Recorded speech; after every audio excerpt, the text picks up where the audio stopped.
में कहते हैं अगर खिचड़ी बन रही हो तो बीमारों को ठीक कर देगी, अगर वो कढ़ाई में बने तो, और जो यहाँ खोपड़ी में बन गई तो अच्छे भले इंसान को बीमार कर देगी। इसलिए यहाँ पर भरा हुआ है तो आप कुछ भी नहीं ले जा सकते अगर ये खराब है। इसीलिए इसको उड़ेलना पड़ता है। जब आप प्रणाम करते हैं तो अहंकार को छोड़ते हैं। घड़ा यदि नदी के समीप जाए और झुके भी ना तो क्या लगता है, अपने आप भर जाएगा? झुकना पड़ेगा उसे। झुकते ही नदी, उसे कुछ करने की जरूरत नहीं, नदी अपने आप उसके अंदर आ जाएगी। उसी प्रकार जब हम प्रणाम करते हैं तो हमारा अहंकार गिरता है। इसलिए हमारे यहाँ कहा तद विद्धि, भगवान कृष्ण कहते हैं गीता में, तद विद्धि प्रणिपातेन परिप्रश्नेन सेवया। हम पर ज्ञान का असर क्यों नहीं होता? क्योंकि हमारा अहंकार नहीं जाता, और जब तक वो नहीं जाएगा तब तक कोई भी चीजें हमारे अंदर स्थिर नहीं हो सकती। आप जरा विचार करें, देवताओं के समान हमारे पास सुख होगा? देवताओं के पास कितना कितना सुख है, हमारे पास तो उसकी एक बूंद भी नहीं है।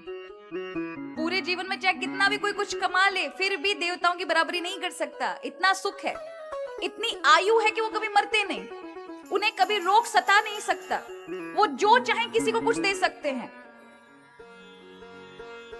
लेकिन फिर भी भगवान का दर्शन उनका कल्याण और आनंद प्रदान नहीं करता। वो रात दिन भगवान को देखते हैं लेकिन आनंद, जो हमें आनंद आता केवल नाम में, प्रभु की कथा में, अरे प्रभु का दर्शन कर ले तो उस आनंद की अब बराबरी नहीं कर सकते। लेकिन देवता रात दिन दर्शन करते हैं लेकिन उन्हें आनंद नहीं आता, तो वो कहते भगवान हमें मनुष्य बना दो। किसी ने कहा कि तुम्हारा भगवान के नाम में, प्रभु की कथा में, इसमें आनंद क्यों नहीं आता? तो भागवत कथा के 5वें स्कंद में कहते, अहो अमीशाम किम कार्य शोभनम। अरे ये मनुष्य कितने धन भाग हैं, इन्हें भगवान के एक तो भारतवर्ष जैसी भूमि मिली, और भारतवर्ष भूमि जैसे में भगवान मनुष्य जन्म मिला, भगवान की कथा, भगवान का नाम मिल रहा है, और उसमें इनकी रुचि है। हमारी रुचि इसलिए नहीं, अधिक भोग भोगने के कारण मन शुष्क हो गया है, मन में भाव नहीं रहा। जब आप बहुत अत्यधिक भोग भोगते हैं, सुख भोगते हैं, तो आपके हृदय से भाव खत्म हो जाता है। क्या खत्म हो जाता है? और भगवान किस में आते हैं? भीगे हुए मन में। हम सुख में भीगे हुए होते हैं संसार के लिए। हम संसार के लिए रोएंगे, संसार के लिए बहुत सारी भावनाएं व्यक्त करेंगे, लेकिन हम भगवान के लिए नहीं भीगे होते। और भगवान तो क्षीर सागर में शयन करने वाले हैं, समुद्र में लेटते हैं प्रभु।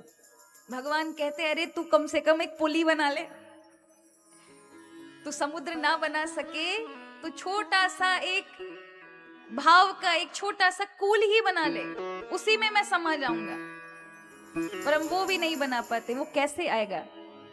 भगवान गीता में कहते हैं ना च भावाय तस्य शांति अशांतस्य कुतः सुखम। जिसके जीवन में भाव नहीं है उसके जीवन में शांति भी नहीं है, और जिसके जीवन में शांति नहीं है तो उससे कभी आनंद मिल नहीं सकता।